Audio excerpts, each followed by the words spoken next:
Don't lick a meteorite. Yes, don't lick it. So If you thank learned you. anything We learned from anything. this podcast is if a meteorite falls in the backyard of your house, property, or farm, don't lick it. Don't lick it.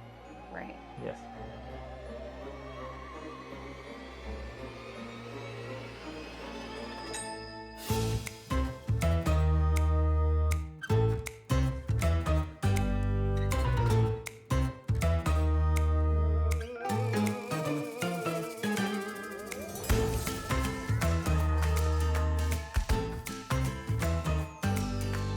Hello, I'm Caitlin, And I'm Charlie.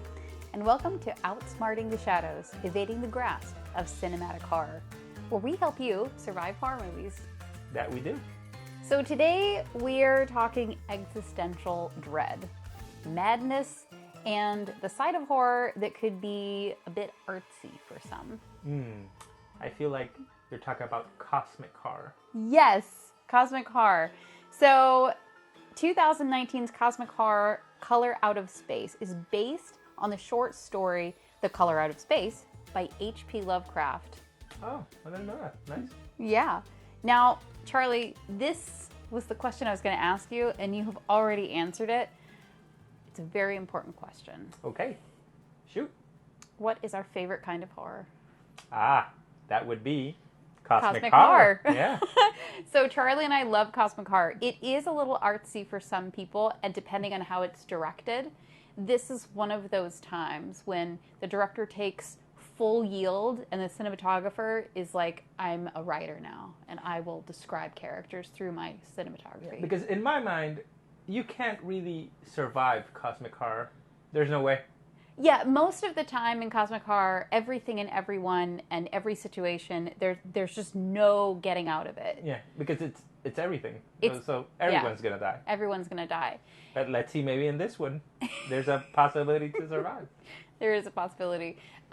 We're probably gonna do more cosmic horror episodes, but there's Oh, and more Nicolas Cage.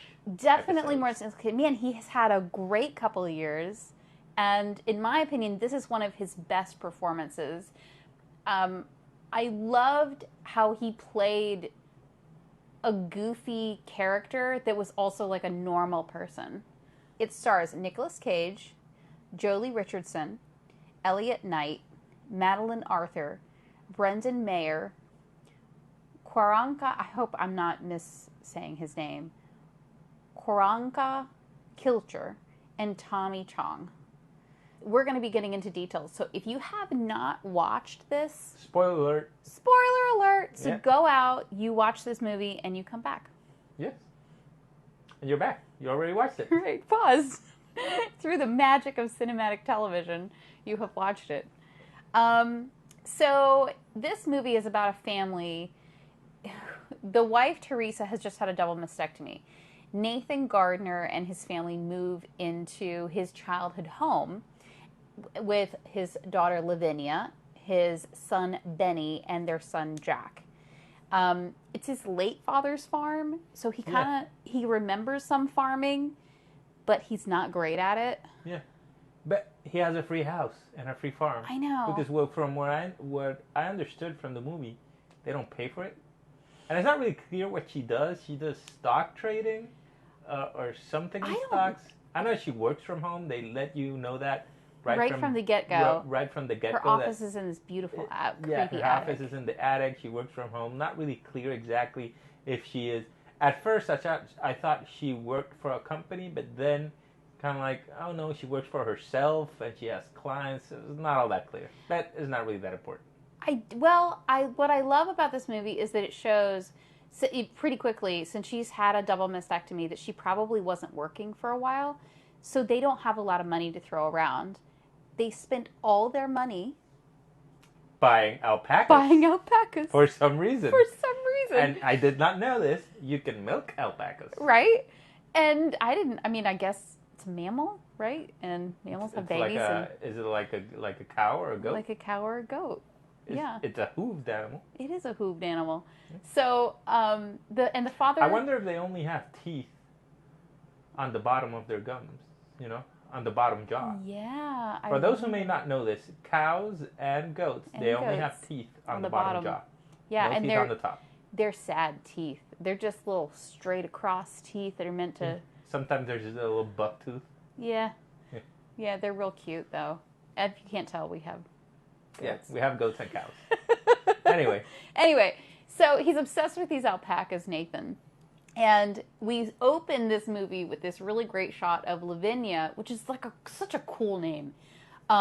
She's doing some weird Wiccan ritual to hopefully protect her mother. Yeah, so she doesn't get cancer again, or all the cancer is gone. Yes. Now, we meet the hydrologist, which is the first time I've ever seen a hydrologist in a movie that was a main player, named Ward Phillips.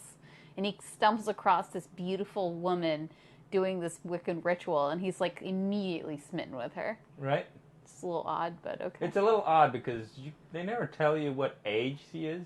Yeah, I was really worried. Is she like 16? Is she 15? Because he looks pretty old. Right? So, is she 20? Yeah, no one knows. Yeah, we're getting into kind of like a thing here about, pedophiles in horror movies. Yeah, I that was a little bit concerning for me throughout some of the movie. But so far, survival situation, nil. There's no, it's just, y'all are just getting through living on a farm. Mm-hmm. So one night, this really brilliantly colored meteorite lands and crashes into their front yard. Yeah, kind of like a purplish pink color. Yes, a purplish pink color. I think the meteorite was a influencer. Had a YouTube channel or a Twitch stream, had the lights, the purple lights in the back to make it pop. Well, that's what it looked like. Well, this color has a major feature in the movie. Yes. The color is like really important, and it's a color that no one has ever seen before. Yeah. Supposedly. Yeah. Pantone would have something to say about that. Yeah. It really is kind of like a purplish pink. It's cool. Yeah. So something that was a little odd to me is that the mayor and the sheriff of a nearby town called Arkham show up for this meteorite, but no scientists to be found. No, other than the hydrologist. Right, the hydrologist that was already there doing hydrology things. Yeah, checking water. Yeah. Now, if a meteorite crash landed in our front yard, I imagine that our red flags would go up pretty immediately. Right. Right? Like, we would start to investigate. Like, what is it? Where did it come from? Is it valuable? Is it, Yeah. Now, then, the strange phenomenon of the meteor, it suddenly disappears. Yes. It disappears the next day. They never explain why it disappeared. I think it just got swallowed into the ground. Yeah. So this is where you learn that the hydrologist character, what he was doing, he was testing the water because they want to build kind of like a fancy dam, that the biggest project that no-name town has ever done. Yeah. And it's a dam about, siphoning water to other states, something like that. Yeah, and Ward, he starts to test the water and it starts to glow. Yes. His test strips. So he warns the family to not drink the water, gardeners. Yeah, he's like, this water's not safe. You shouldn't be drinking it. But he never clearly explains what's in the water. Right. I mean, I would pull out those test strips and show people. Yeah. This doesn't look normal. Shiny water. Shiny. And then at one point, in their property, they have a hermit living in the property. Yes, they do. And he has a house. He has a little house on their property. It's interesting. They have a really nice relationship with him. Yeah. Yeah. A little hermit that kind of like knows stuff. Yeah, but the family very quickly gets contameterminated. They all get contaminated in some because way. All of a sudden they start acting weird. So whatever this meteorite had, it gets swallowed by the ground and probably goes into an underground aquifer, and they drink it. It's in the water, and they all start acting weird. It changes their psychology. Yeah, and the first person to act weird is their young son Jack. And as we know, I mean, you guys probably know this by now. If you've listened to episode 1 and 2, if you want to survive, listen to your children. Yes. Again, the kid is like, oh my God, there's stuff. I have a friend in the well that I stare at all day long. Yeah, and the dog, when the dog goes running and the thing catches him. That's later. Yeah, it is later. That is later. So, but if your child is like, you would think that like when they are playing, you would notice that their playing has now turned to them just staring for 12 hours a day at a well. Yeah, and it's weird because when the meteorite fell, it kind of like affected the kid, and they woke up. Oh, what's happening? And he was screaming, but all of a sudden he's kind of like dead, dead-eyed, not doing anything, just sitting. He's just staring. And she kind of, okay, we need to go to the hospital. And then he's, for some reason, like, no, we don't need to go to the hospital. He's fine and stuff like that. And the kid was like just staring into nothingness. Yeah, I would have taken him to the hospital. But then all of a sudden he snaps out of it. It's never quite clear why he snaps out of it or why he's like that. Yeah, it seems to affect him more acutely than everybody else. Maybe because he's young. I don't know. Mm-hmm. But so one of this horror movie has very eerie atmosphere and it's very oppressive. But some of the major horror pieces come at you both. It's very expected, but it's disturbing, which is like when Teresa, she's cutting carrots. Yeah, at one point she's cooking dinner. And it's coming. Yeah, they film it in a way where, she's really close to them fingers. Anytime you're by the way, survival tip, don't cut carrots when something creepy's happening. You're going to cut off your fingers. Exactly. First of all, who likes carrots? Nobody likes carrots, That's a loser food. Everybody loves carrots. Nobody loves carrots. I don't love carrots. I like, you know what? I am starving. You know what I want? I want a fresh carrot. Well, no, I never say that. Who says that? Nobody likes carrots. You shouldn't be chopping carrots, for if she was chopping onions. Onions. You can do a lot with onions. Not carrots. What are you going to do with carrots? Well, if you're going to make a stew, you can put carrots in it. Yeah, well, that's a nasty stew. Okay. Well, anyway, carrot phobia aside, the thing that you need to learn if you do have to chop anything is good knife skills in the kitchen. Yeah. Obviously, the meteorite is affecting her, and that's why she gets spacey and starts to do this. But the creepy scene happens when she's going to chop off her fingers, and she just looks and she acts normal, and it's like, yeah. So she's cutting, and then she chops off her fingers, and then she looks at the camera for some reason, but it's she looks at her family in the living room, and then she raises up her hand and she cuts with two to three fingers, the whole thing just from the stub. There's a little stub, and she says, "Dinner's ready." Yeah. And I'll be like, "What the hell?" And the kid was right there looking at her, and the blood spattered into his face. This child is so traumatized. This is an indication that you need to go to a hotel for a couple of days. Yeah, this kid is going to have emotional damage. Emotional damage. The thing you need to do, if something creepy, so a meteorite hits, okay, you choose to ignore that. Your wife, your son is staring and all spacey. Okay, I guess you're not paying attention to anything in your life. Then your wife chops off her fingers. And then you decide to take her to the hospital by yourself and leave your three children alone in the creepy farm with alpacas where weird stuff is happening. Right, like just bring your kids. It's a family outing. It's going to be a family road trip to the hospital. Right. Rule. If anyone chops off anything, everyone goes to the hospital. Right? Right? That's not an hour thing, by the way. Everybody has, cell phones. They can entertain themselves, get the tablet, get the phones, have them charged. Family everybody support. Can sit in the car waiting. Then you could take turns being by her bedside and you wouldn't have to all get exhausted. Yeah. But somehow they reattach the tissue and they do this amazing surgery in 3 hours. Right? Because it was still nighttime. Yeah. Meanwhile, a lot of crazy stuff's been happening at the house. So she's, after her vacant cut of her two fingers, Lavinia attempts to contact them. And the phone is all garbled. Like, she can't hear anything that they're saying. And they're unable to hear, like, each other. Or it sounds like a weird static, as if Right. someone is screaming. Kind of weird. And Weird then sounds. Nathan, the father, starts to... It's always that the dads start to act like jackasses. Yeah. Like... So they come back, he starts acting kind of like something about the kid didn't put the alpacas away.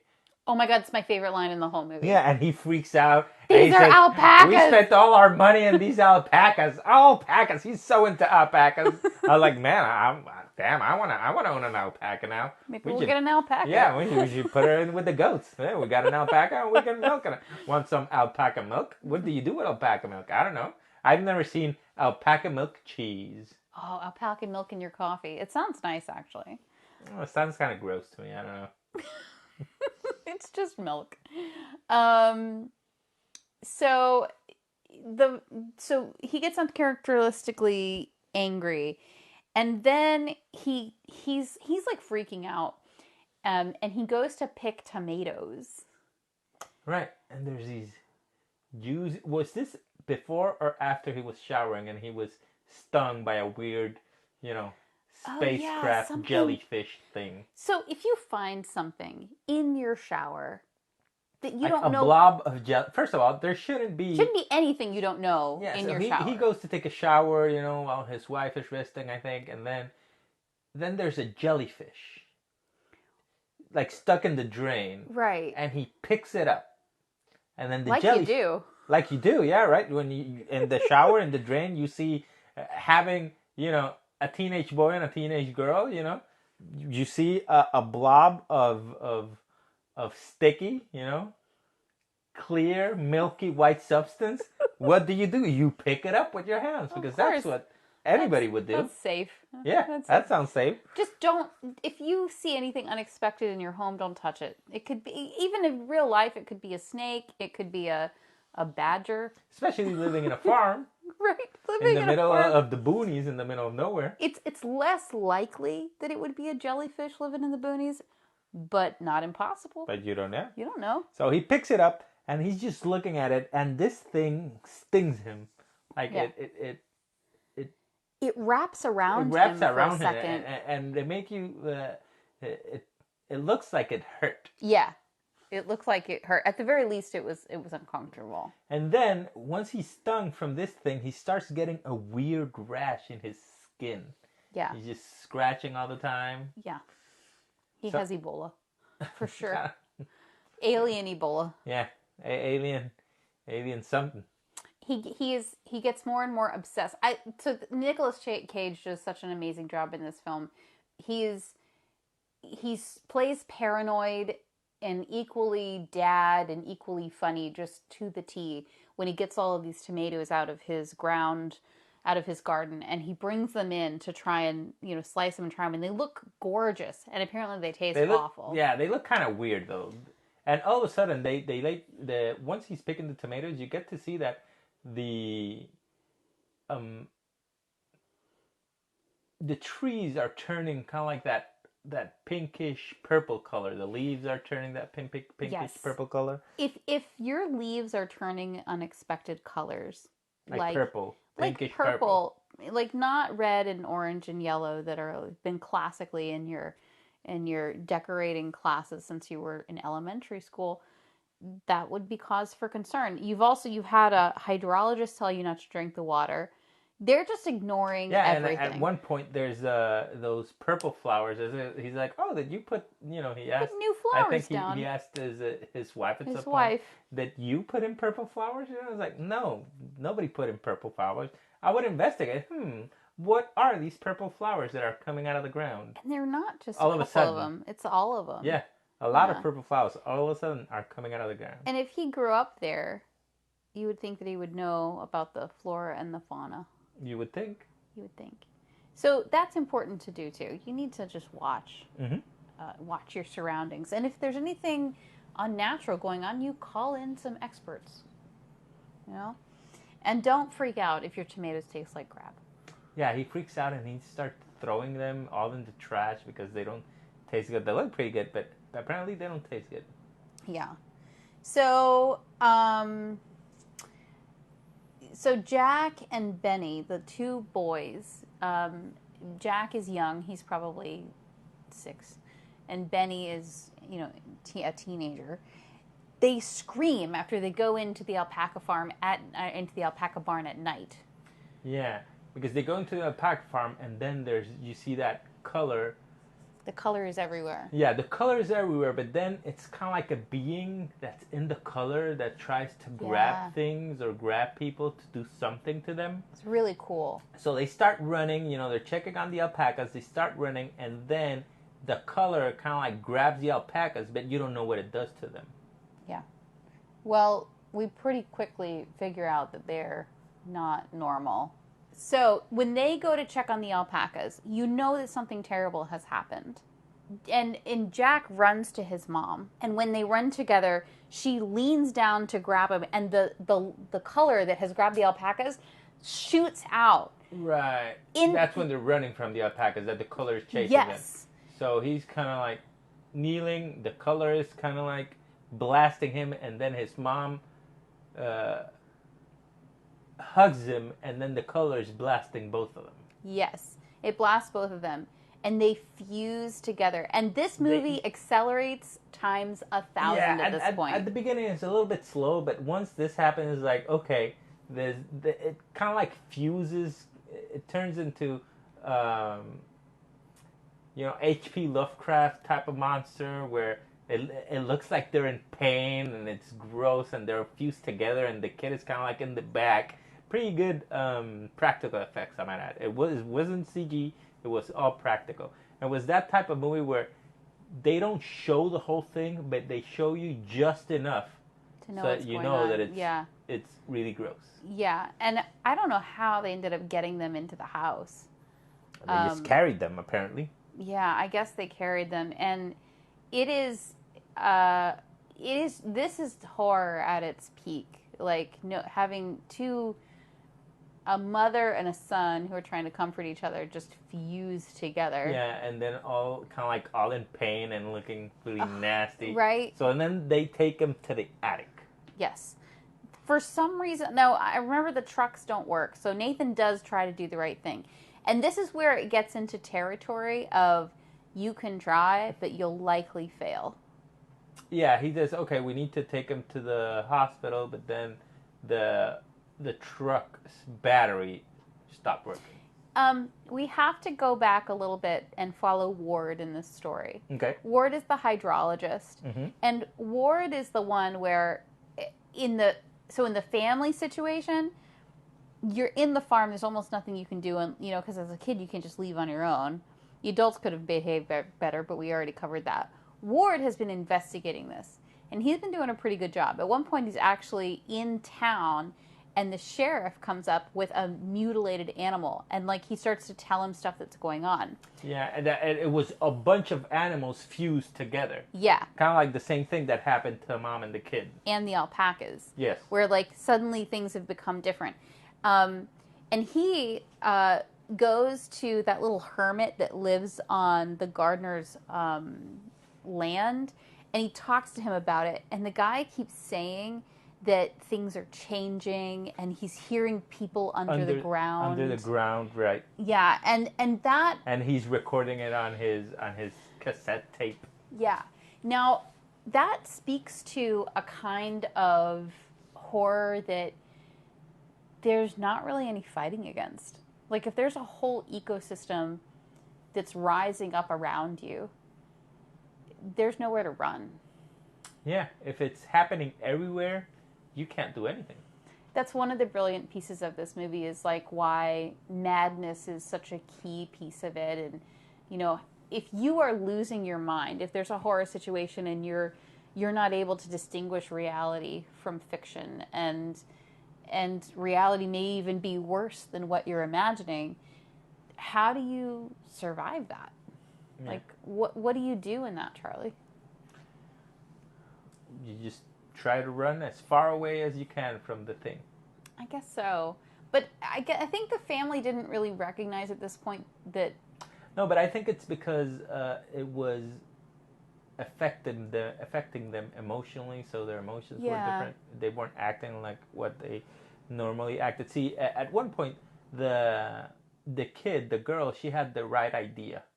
Her idea was, I am leaving. Yeah. She and Benny, so they attempt to leave the farm on her horse. But the horse, you can see, has the purple in his eyes already, and he runs away. Mm-hmm. Now, clearly, Benny's being affected because this is after they put the mom in the attic. son fusion creature in the attic. Yes. And we think that the dad's going to shoot her for half a second.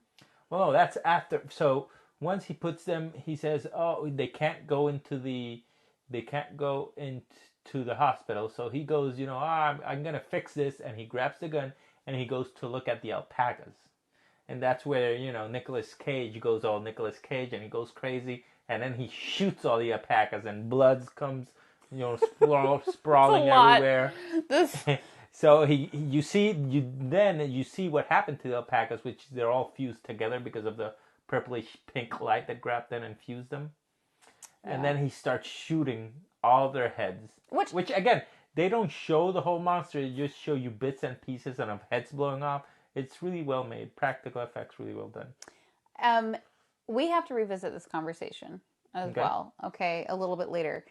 Because we think he's going to shoot the mom, but then he doesn't.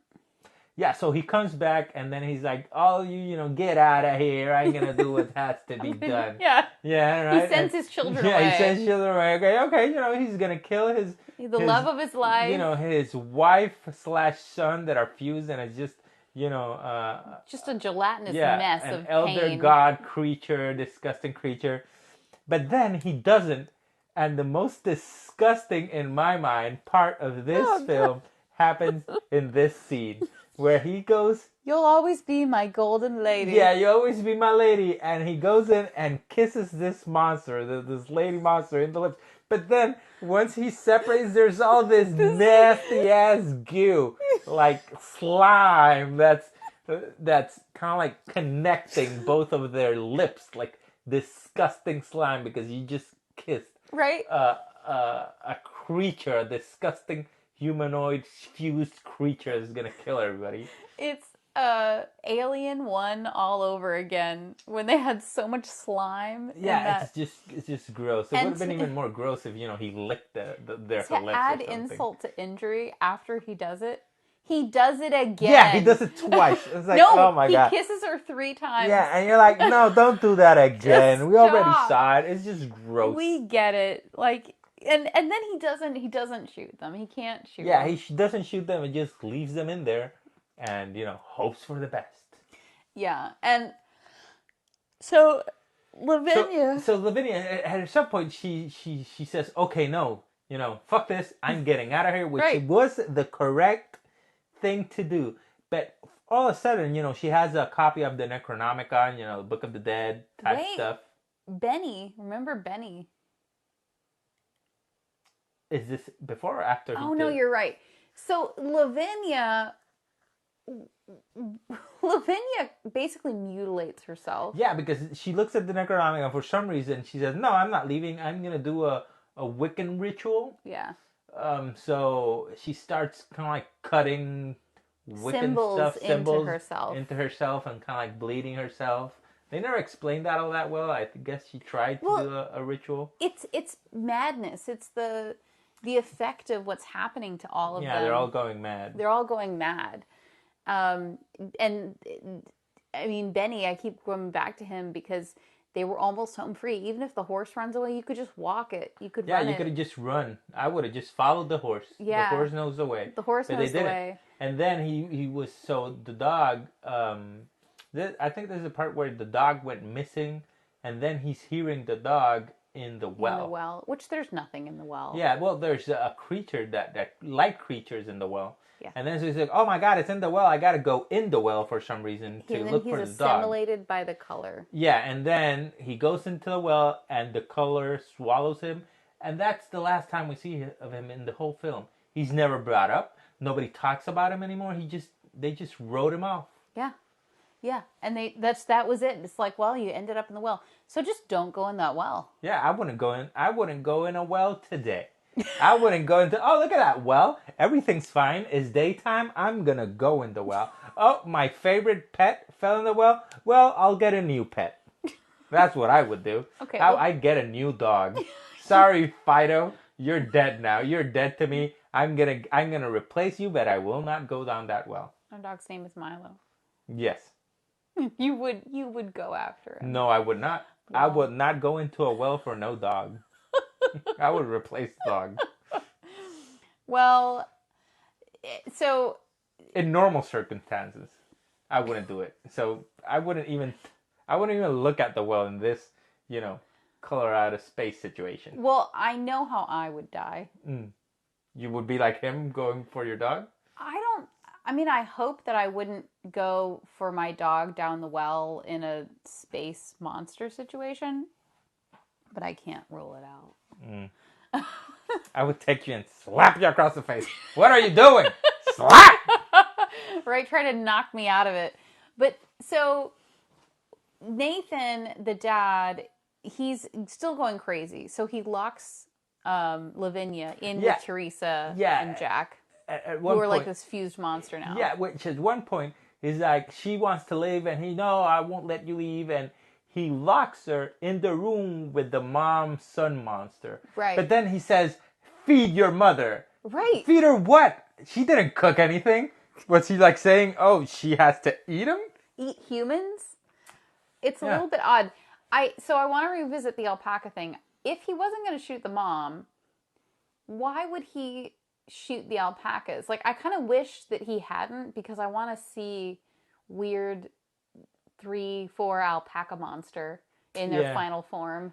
Yeah, somebody put in a lot of effort for those practical effects, and they weren't shown enough. I know, they weren't shown enough. And the practical, like the mom and the final incarnation of this weird spider creature was amazing. Now, this is a survival situation that you actually could survive. Lavinia's kind of still with it in terms of when this creature attacks her. So if a creature is attacking you, you can get out of it. You use any weapon that you have and you kill it. Yeah, but she didn't have any weapons. At this point, once he locks her up, he's going crazy and he's acting like they're all in the same room. The hydrologist with the sheriff. Once the hydrologist realized that all those animals were fused together, he said, "Oh my God, my love, this girl that I've just met 2 times, which I am devoted to. I need to warn her and her family. Come on, sheriff, let's go down to their house." Right. So they burst in. Yeah. Well, they going into the house, they saw the horse. The horse that was safe because he ran away. Yeah, the horse lived. The horse lived. The horse is a good example of how to survive this movie. Yeah, just run away. Just run away. And then they get to the house and they knock on the door and he's all, he has all this nasty skin that Nathan the rash. He's definitely turning. And his face is he has bloodshot eyes and it's like, everything's good, And then at that point, we cut to Lavinia in the attic, and then the mama's like talking. She's kind of like sentient, and this is the point where she's giving her water and she's like licking it like the dog. Oh, that happened before. Really, it was really weird. Gross. That was a really odd thing. But they save Lavinia. The sheriff goes out. But at this point, this is the part where you kind of like see the monster, and he starts kind of like a spider walking into her, and you think it's gonna eat her, and she screams, and they hear her. So, oh my God, he's knight in shining armor. Let's go up there and let's save her. Let's save her. But then when they see it, they both freeze. Yeah, I mean, who wouldn't? And they're like, "What the hell is this?" And it's the dad that shoots her in the face, right? Yes, I think it is. That was a little unclear for me. They all have, like, the sheriff has a gun. He has a gun. I think maybe he does. Like, maybe he gets out of it for a second. Mm-hmm. But when they go back downstairs, this was an interesting take on how they were going to kill Nathan Gardner, where suddenly, I don't know how he snapped out of it. That was a little odd for me. But then he starts shooting at the well. The sheriff thinks he's shooting at him, so he shoots him in the stomach and he kills him. Yeah. In the chest. And at this point, it's the sheriff, Ward, the hydrologist, and Lavinia. And Lavinia insists that she needs to be with her family. Yeah, she's like, because the sheriff, the sheriff thought that the dad was gonna kill the hydrologist, so he shot him, and then the dad is just shot in the, like bleeding out or something, and she's like, no, I'm gonna be with my dad. And here's the pivotal point.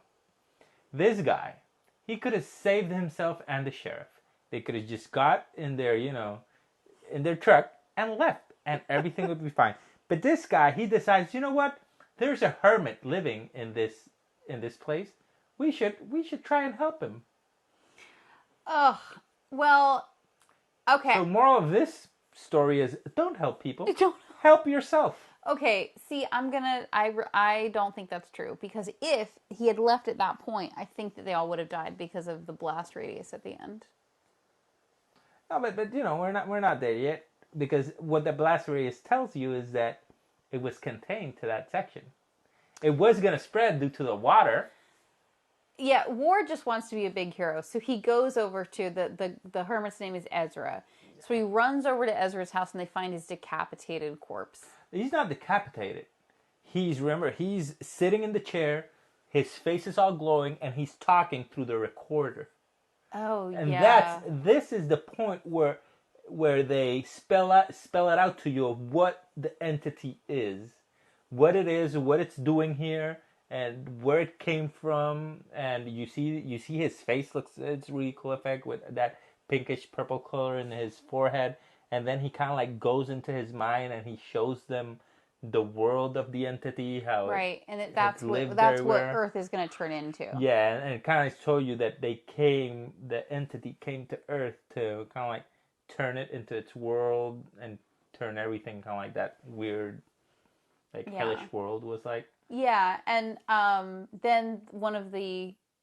No, well then at that point, once he's talking, this is a really cool scene. He's talking through the recorder thing. Then his forehead kind of like starts to implode, and then the purple thing starts coming out of his face to catch him, to get him. And then the hydrologist says, "Oh no, we need to get out of here. Let's run." So they run out. And then the tree kills the sheriff. And then for some reason, which is never brought up again, the tree just grabs the sheriff and just kills him. Yeah, and it's like that was a very convenient way to get Ward by himself. Yeah, let's just kill this tree. If we were in that situation and they were like, we wouldn't be helping no hermit. I'd be like, sorry, we are out. No, I want to help. No, you're not going to help it. Slap! Let's get out of here. There's a lot of slapping going on in this situation. Just is it cosmic horror slaps? No, it's like that's the slap you need to give someone. Like a movie, like wake up out of wake up. Oh, to like snap them out of the haze that is the purple color. Yeah, to snap it out of or in this case, the haze of helping a bunch of people. You help yourself. So, excuse me. I have to cut that out. Yes. So at this point, Ward is trying to go rescue Lavinia. This guy is a superhero. He's really trying. And he finds her. She's been finally possessed by the color. Right. Yeah. And remember, she has the thing on her forehead, and she's outside of the well. Mm-hmm. Which explodes out from the well and forms sort of a funnel in the sky. And then Ward is shown a vision of the color. Yes.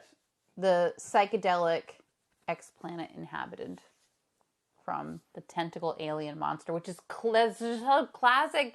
That's the H.P Lovecraft that we all want. Lavinia disintegrates.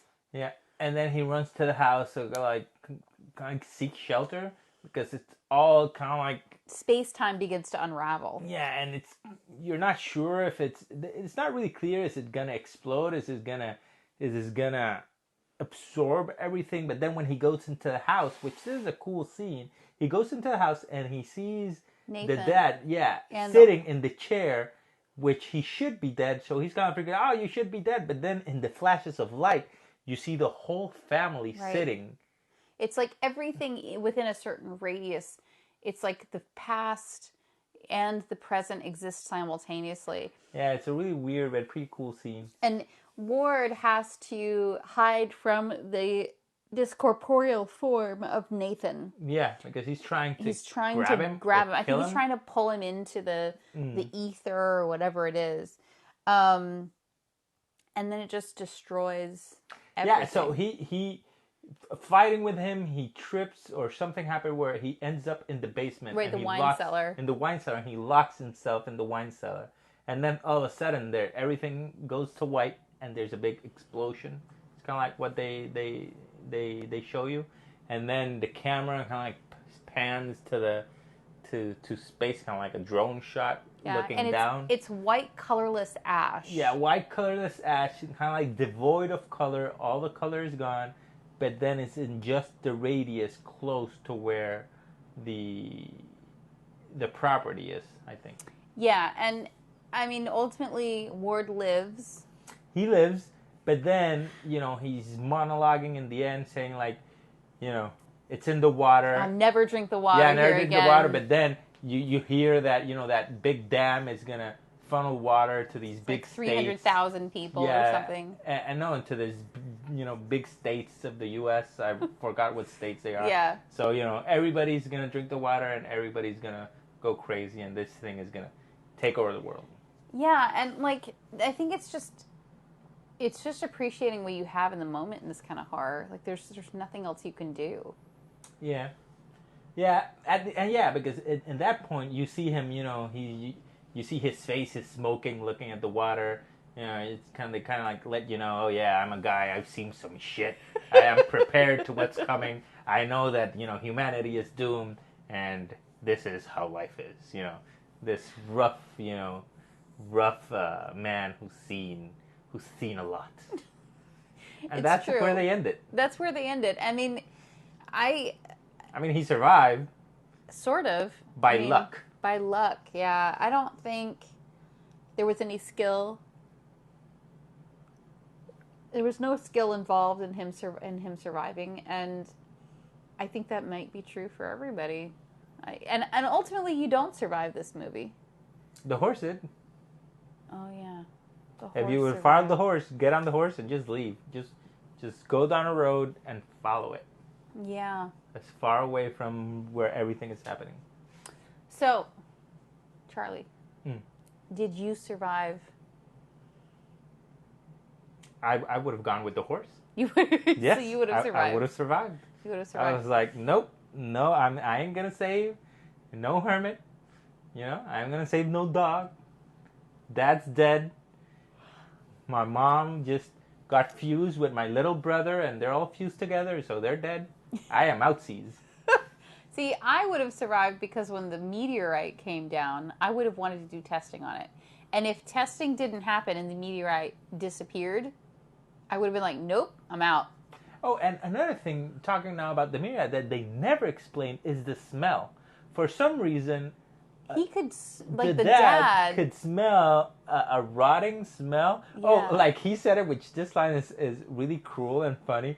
He says, oh, it smells like the cancer ward. And then he goes to his wife and he says, if anybody, you should know what it smells like. That was like, Jesus. Right? That was like right in the like gut. Death, like the cancer. You know what that smells like. If anybody, you should know what that smells like. It's like digging in the knife into her heart. Right? That was funny and cruel. It was so unexpected, that line, and I was so taken aback. I was like, Jesus. Yeah, I was like, Jesus, that's a little too rough. Yeah, that is not nice. My God. Ultimately, I think this movie was really fun. It was a lot. Yeah, it was fun. At the beginning, it's a little slow burn in the beginning, but once it's a decent, cosmic horror, Lovecraftian demon stuff. Yeah, the middle act of this movie was brilliant. I didn't really like the end. No, I really like the monsters. If you kind of like the Thing type monsters. Yeah. You don't really see them, but when you see them, it's really nice. Good effects. good practical effects. That's pretty nice. I think that there's, and because I don't think this movie is unsurvivable. I think that no strategy is employed quickly enough. So let's say right from the get-go, you know, there's a meteorite that hit. Weird colors are appearing. Weird colors, which means aliens. Like, let's say you thought that immediately. Mm-hmm.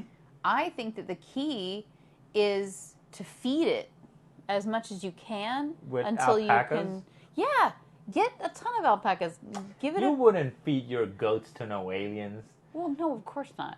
But I'm just saying. So he saw his alpacas like you see your goats.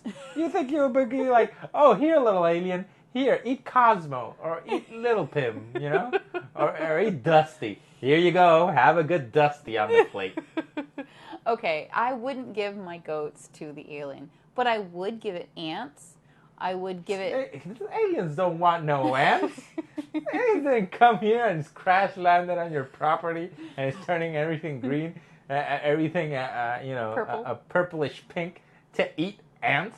No. They want to fuse animals together. You give him the cow. You give him Moo. That's what you give it. No. Moo with the goats. I'm just saying, if you were able to approach it from the very beginning, before you went mad, if you were able to prevent yourself from drinking the water, or even just listen to the hydrologist, right? If you were able to do any of that, there is a possibility that you could survive. And if you're going to survive, I think that the best course is to pay attention if an alien meteorite crashes. Yeah. And then figure it out from there. Like, let's say you call authorities and no one comes, or the useless mayor comes for some reason. Like, oh, and don't lick it. Yes. You should not lick a meteorite that crashes, in your property. Just in case. You heard it here first, couples. This does not happen in the movie, but you shouldn't lick it. I don't know why I need to say it. It needs to be said. You shouldn't lick the meteorite. I know why you're saying this. Yeah? Yes. Because on some level, you want to know what the texture's like. No, but so you thought about licking it. Yeah, this is a thing. Anybody who's listening, this is a thing. Look at right now where you're sitting, look at any texture, anything. Look at anything where you are. A wall, a picture frame. A picture, if you're in the car. A blanket. Look at the steering wheel. Even though you have never licked it, you know what that surface would feel like on your tongue. And that is true for anything that you can look at. Yes. Even though you haven't licked it, you know how that surface would feel on your tongue, and that blows my mind. It blows your mind, and is to a certain extent useless information. Yeah. Because why would you need to know that? I don't know. Look at the floor. You know how that floor is gonna feel in your tongue. Now, don't lick the meteorite. Yes, everything. Just you look at it, and this could be a good point. You think about it, and you would be like, "Huh, this is the only surface that I don't know how it would feel in my tongue." Why would you not know that? Because it's a outer space type thing. No, you don't know what it is. Maybe you have to look show me that. You know what? Let's rewatch that section of the movie. I'm gonna look at the meteorite, and I guarantee you, I will know what it feels like on my tongue if I think about licking it. Yeah, but would you know what it tastes like? Ah. Yeah. What does the color taste like? I don't know. Anyway. You don't drink that, though. Anyway, don't touch it. Summarizing, don't lick a meteorite that falls in your backyard. Did we actually talk about... The survival piece of it is beyond licking, though. I mean, there's more than not licking the meteorite to survive. Yeah, you follow the horse. Any creature that... remember, it's way before that. This is like you haven't had the water, right? Okay. You did all the right things. You're calling authorities. Maybe they aren't showing up. So what do? The meteorite... Okay, so then it disappears. No, here's what you do. You pick it up. You put it... So you touch it. No, you put on gloves, some nitrile gloves, Nitrile? Not nitrile, the nitrile, the plastic. Nitrile. Nitrile, the plastic that is not what is it, the thing that gives people rashes? Silicone, not Right. silicone gloves, Right. the other ones. And then you pick it up, you put it in your, maybe you have a trailer, and you take it down to the farmer's market. Why would you take it to the farmer's market? So that, you can charge $1.50 to people can take pictures with it. Sweetie, this is not survival. Okay, listen, This folks. is how to make money. Okay. This is, the American way. Okay, so you fucked it up in the end game. You had it a little bit, but I think that you should put on more than just mithril. I don't know how to spell That's it. from Lord of the Rings. Mithril. Some That is mithril. mithril. I don't know. Anyway, you should put on. Don't touch it. Just don't touch it at all. Like, if you're gonna touch it, okay, you take a tractor. You dig up all of the earth around it. They just spent all their money in alpacas. They don't have no tractor. How do you not have a tractor on a farm? We don't have a tractor. Yeah, but we're losers. Okay. Okay, we need a tractor. Okay, that's another conversation. But what I'm saying is, like, you dig out around. You could use a shovel. Just get some elbow grease, manual labor in there, and you have children. Put them to work. Yeah, put them to work. Okay, so you get all the shoveling, and you take all the dirt around it, and you put that in your pickup truck. Then you take all of that and you cover it all in cement. Right? Maybe you do that first and you dig it up. I don't know, but what I'm saying is then you take it to like some university where they can study it or something, or the government, or you know what I mean? If they won't show up, you go to them. Yeah. But if they want it, they gotta buy it. $1 million. You gotta make money off of it. Okay. I mean, it could be a money-making opportunity, but so I would feel that survival is more important. But I don't know. You have medical bills to pay for. Like, your wife just went through surgery. Right. Yeah. She clearly hates her job. Yeah. She cut her fingers off. No, she hasn't she yet. She will cut her fingers off, so you're gonna need the money. Yeah. So, don't lick a meteorite. Yes. Don't lick it. So, if you learned anything from this podcast, is if a meteorite falls in the backyard of your house, property, or farm, don't lick it. Don't lick it. Right. Yes. So thank you so much for joining us on this craziness. So we're gonna have an episode that comes out every week. And we're gonna try and expand a little bit more on each episode. So it's important that we hear from you. We want to know what you like, what you want to talk about, how did you survive? I would say that Charlie survived because he followed the horse, and I did not survive because... And didn't lick the meteorite. Right, didn't lick the meteorite. And I would say that I did not survive because when the alpacas were fused, I was in the barn hanging out with them in that moment. Yes. I would have to shoot the alpacas and then you... No, I would be one with the alpacas. Yeah, like, I would have been they had fused. little different heads, and he shot all of them. It would be like alpaca, Caitlin, alpaca. Yeah. It's like, okay, I'll shoot this one, shoot that one.